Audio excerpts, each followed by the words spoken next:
हमारे श्री गोवर्धन नाथ श्रीनाथ जी आज नाथद द्वार में विराजते हैं उदयपुर के पास। दो कारण हैं, पहली तो भक्तिमती मीराबाई और दूसरी अजब कुमारी। अजब कुमारी का चरित्र भी बहुत सुंदर है। अजब कुमारी एक राजवंशीय नारी थी, कन्या थी।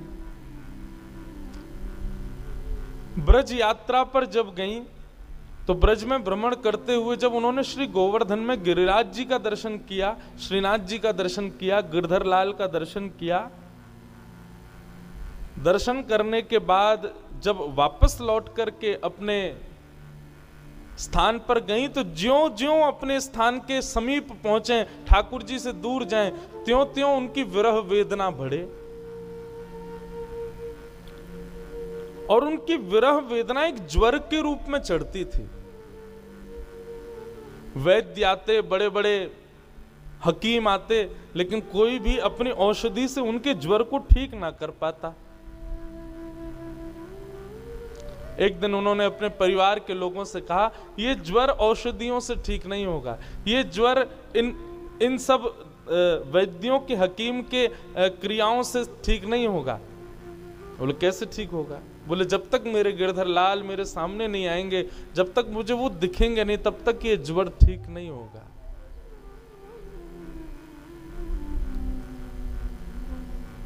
उनके पिता आदि जो राजवंशी थे, सबने कहा देखो हम तुमको दर्शन करने भेज देंगे, लेकिन सदा के लिए तुम ब्रज में रहो, ये आज्ञा तो हम नहीं देंगे। कुछ दिन के दर्शन के लिए तुम चली जाओ। और अजब कुमारी गोवर्धन पधारी और गोवर्धन आकर के वहां ठाकुर जी का दर्शन करती, 8 याम दर्शन करती, 8 बार दर्शन करती ठाकुर जी की, सुबह मंगला से रात्रि शयन तक। और जब दर्शन करने लगी तो ठीक होने लगी। एक दिन उन्होंने सब मंदिर के अधिकारियों से जाके कहा, मुझे मंदिर में कोई सेवा दे दो। आप सब सेवा करते हैं, कोई रसोई घर की, कोई कहीं की, कोई मुझे भी कोई सेवा दो। तो मंदिर के अधिकारी जी ने कहा, देखो भाई सेवा में तो केवल पुरुष आते हैं, तुम देखती हो आरती भी पुरुष ही करते हैं, श्रृंगार भी पुरुष ही करते हैं, रसोई भी पुरुष ही बनाते हैं, सब पुरुष ही करते हैं। अब तुमको हम क्या सेवा दें? तुम अपने मन से, तुम्हारे भाव में कोई सेवा हो तो ठाकुर जी के दर्शनार्थी जहां खड़े होते हैं वहीं बैठ के तुम कोई सेवा कर दिया करो, गाने की, नाचने की, बजाने की, कोई भी जो तुमको भाए। तो अजब कुमारी जो थी वो ठाकुर जी के सामने खड़ी रहती, बोली क्या सेवा करूं, क्या सेवा करूं। तब उसके मन में क्या आया कि मैं एक राजकन्या हूं और राजाओं में चौसर बहुत बढ़िया खेला जाता है।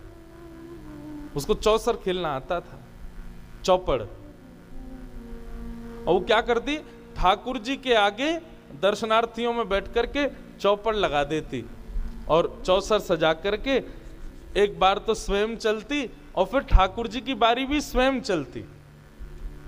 ये मेरी बारी है, ये ठाकुर जी की बारी है। वो इतनी योग्य थी खेलने में कि वो जीतती ही थी, उसकी जीत निश्चित होती थी। लेकिन जैसे ही उसकी जीत होने वाली होती थी, वो ऐसी चाल चलती कि स्वयं हार जाती, ठाकुर जी को जिता देती। और जैसे ही ठाकुर जी को जिताती, ठाकुर जी को जैसे ही सामने देखती, सामने बैठे गिरधर लाल की दतुइयां दिखने लग जाती। प्रसन्न हो जाते ठाकुर जी, इतने खुश हो जाते। और वो ये दृश्य देख के कि लाल जी के दांत दिख रहे हैं, दंतावली दिख रही है, खूब रोती।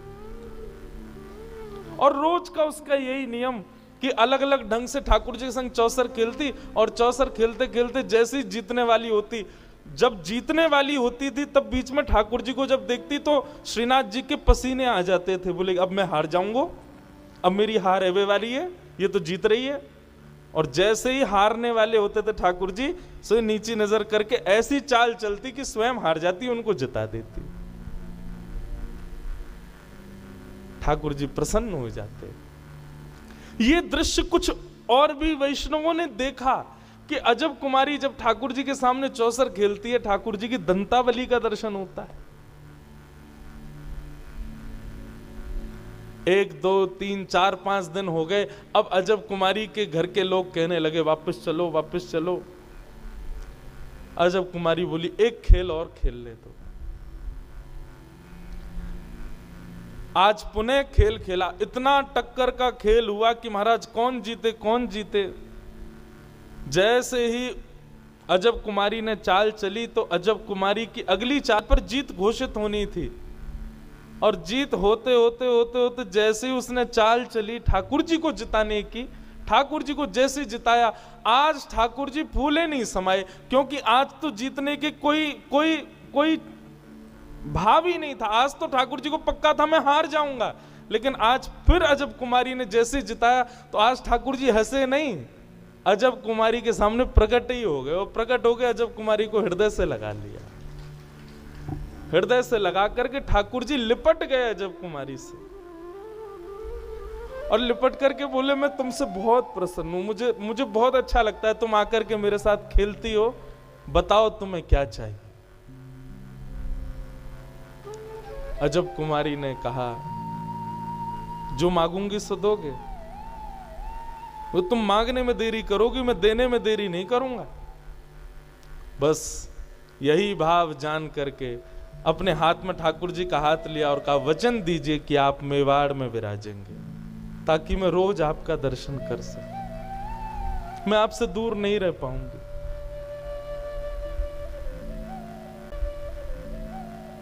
अपने अत्यंत प्रिय ब्रज को, जिसको ठाकुर जी एक पल भी विसारते नहीं है, जिसको एक क्षण के लिए भी ठाकुर जी छोड़ते नहीं है। हमारे ब्रज में कहते हैं ठाकुर जी जब मथुरा चले गए तो उद्धव से कहते हैं ऊधो मोहि ब्रज बिसरत नाही, मैं ब्रज को भूल नहीं पा रहा। इतना प्रेम ठाकुर जी ब्रज से करते हैं, जिस ब्रज से इतना स्नेह ठाकुर जी करते हैं, जिस ब्रज में रहना ही ठाकुर जी को, आप सब जानते होंगे हमारे गोवर्धन की शिला को गिरिराज जी से बाहर ले जाना मना है, हमारे गिरिराज जी को कहीं भी बाहर पधराना मना है। क्यों? ब्रज छोड़ करके ठाकुर जी कभी नहीं जाते। लेकिन अजब कुमारी को दिए वचन को पूर्ण करने के लिए मुगलों को ठाकुर जी ने बहाना बनाया, और उसी दिन से लग गए ठाकुर जी निकलने में, और आज भी मेवाड़ की भूमि पर श्रीनाथ जी विराज रहे हैं अजब कुमारी के लिए। कारण दो ही हैं, तीर्थ को तीर्थ भगवान की उपस्थिति नहीं बनाती, तीर्थ को तीर्थ भक्त का भजन बनाता है।